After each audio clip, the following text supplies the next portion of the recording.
Hello বন্ধুরা, আজকে মিষ্টি কুমড়ো ফুলের বড়া করব।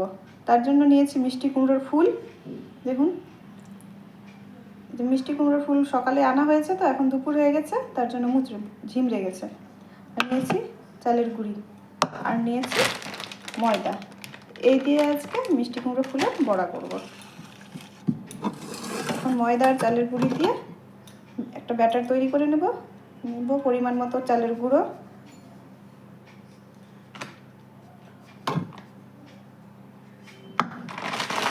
আর নেব পরিমাণ মতো ময়দা।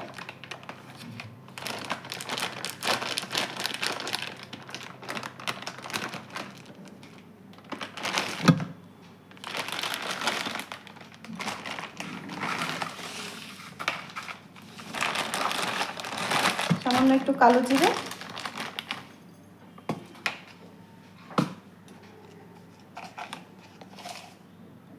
স্বাদ মতো লবণ,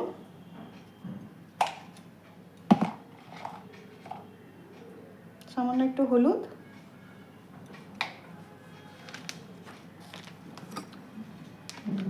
সামান্য একটু লাল লঙ্কার গুঁড়ো, সামান্য একটু, নাহলে ঝাল হয়ে যাবে, আর 1 চামচ চিনি, আর একটু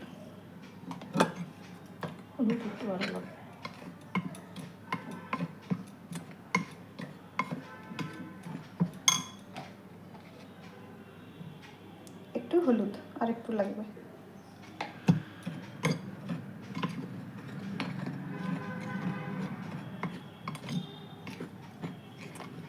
মিষ্টি কুমড়ো ফুলের বড়া কারা কারা খেতে ভালোবাসেন, কমেন্টে জানাবেন।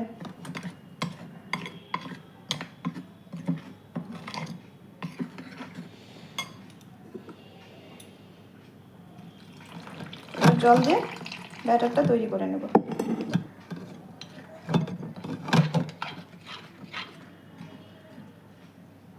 একটু ঘন ব্যাটার তৈরি করতে হবে।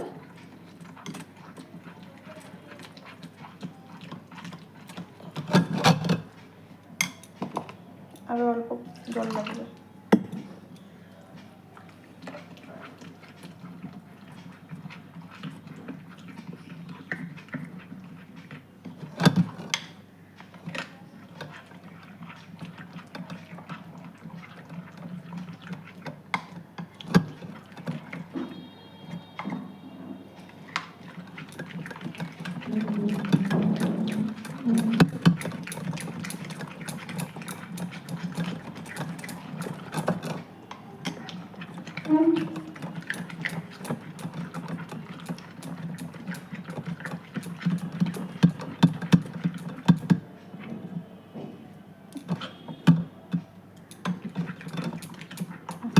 দেখুন কত সুন্দর একদম একটা ঘন ব্যাটার তৈরি হয়েছে।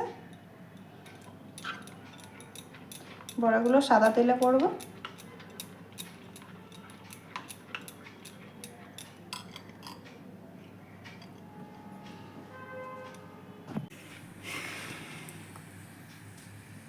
কড়াই গরম হয়ে গেছে, কড়াইতে এখন সাদা তেল দিয়ে দিব।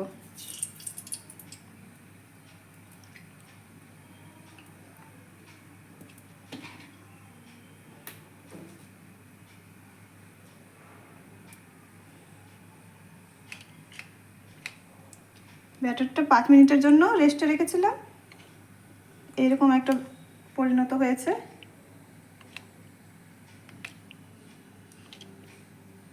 ঠিক এরকম হতে হবে, তাহলে বড়াগুলো হবে।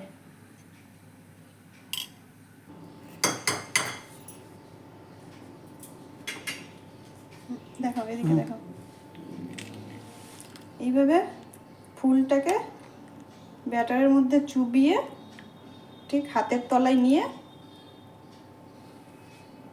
এইভাবে গড়িয়ে তেলের মধ্যে ছেড়ে দিতে হবে। দেখুন,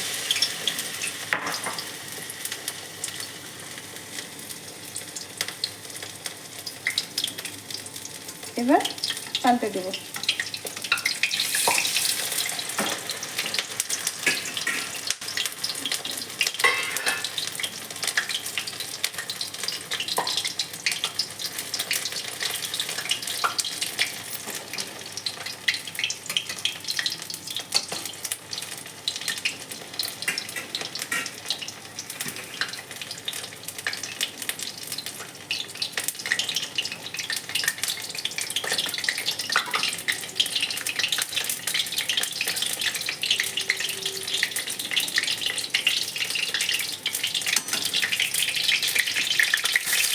ওপিট করে ভেজে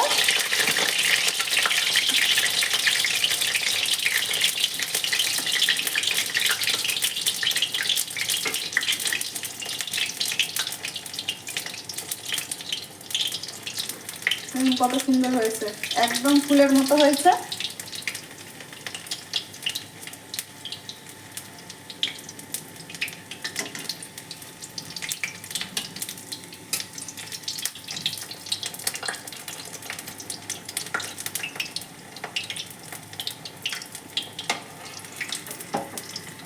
এইভাবে বড়াটাকে তেল ঝরিয়ে তুলে নেব।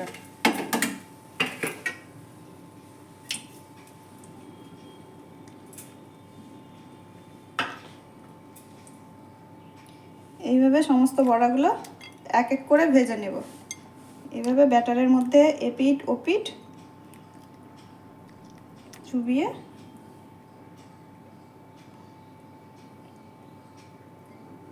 ঠিক হাতের তালের মধ্যে নিয়ে তেলের মধ্যে ছেড়ে দিলাম।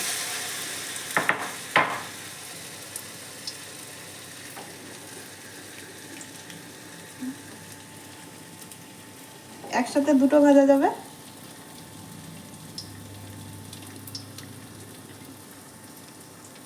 এভাবে এপিট ওপিট চুবিয়ে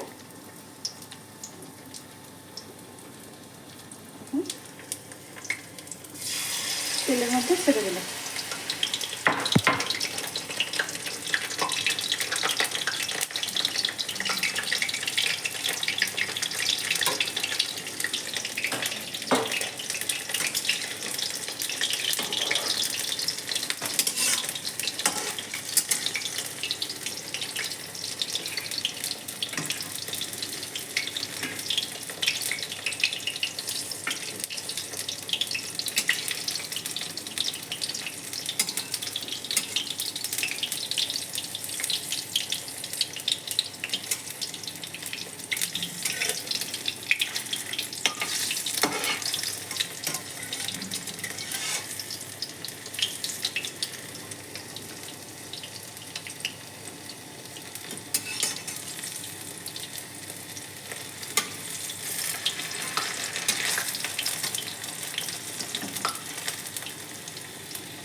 এবার বড়া ভাজা হয়ে গেছে, তুলে নেব।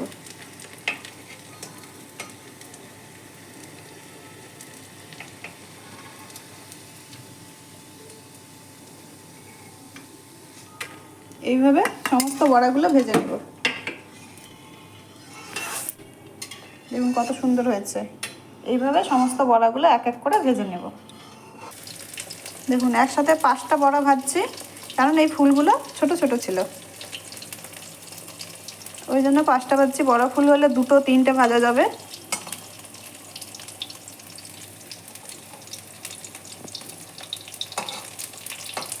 দেখুন কত সুন্দর লাগছে।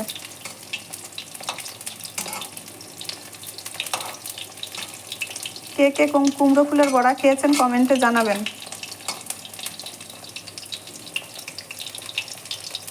কে কোথা থেকে দেখছেন সেটাও জানাবেন, তাহলে আমরা বুঝতে পারবো যে ওখানকার মানুষ আমাদের ভিডিও দেখে।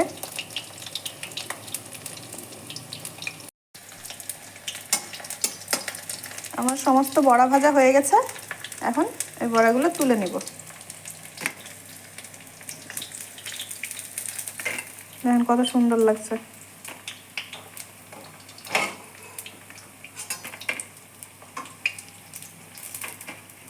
একদিন কুমড়ো পাতার বড়া করে দেখাবো।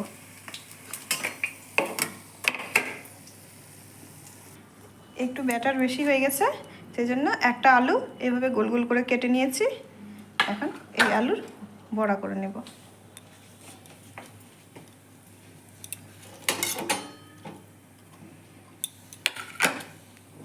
দেখুন এই যে ব্যাটারের মধ্যে চুবিয়ে তেলের মধ্যে ছেড়ে দিলাম। যদি ব্যাটার বেশি হয়ে যায় শেষে কিন্তু এরকম করতে পারেন, তাহলে ব্যাটারটা আর নষ্ট হবে না।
একটু আস্তে আস্তে আলুটা সেদ্ধ হবে না তো, একদম অল্প আঁচে বড়াটা করতে হবে, নাহলে কিন্তু আলুটা ভেতর থেকে কাঁচা থেকে যাবে।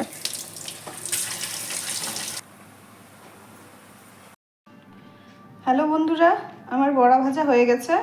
দেখুন প্রত্যেকটা বড়া কত সুন্দর হয়েছে আর খুব ক্রিস্পি হয়েছে।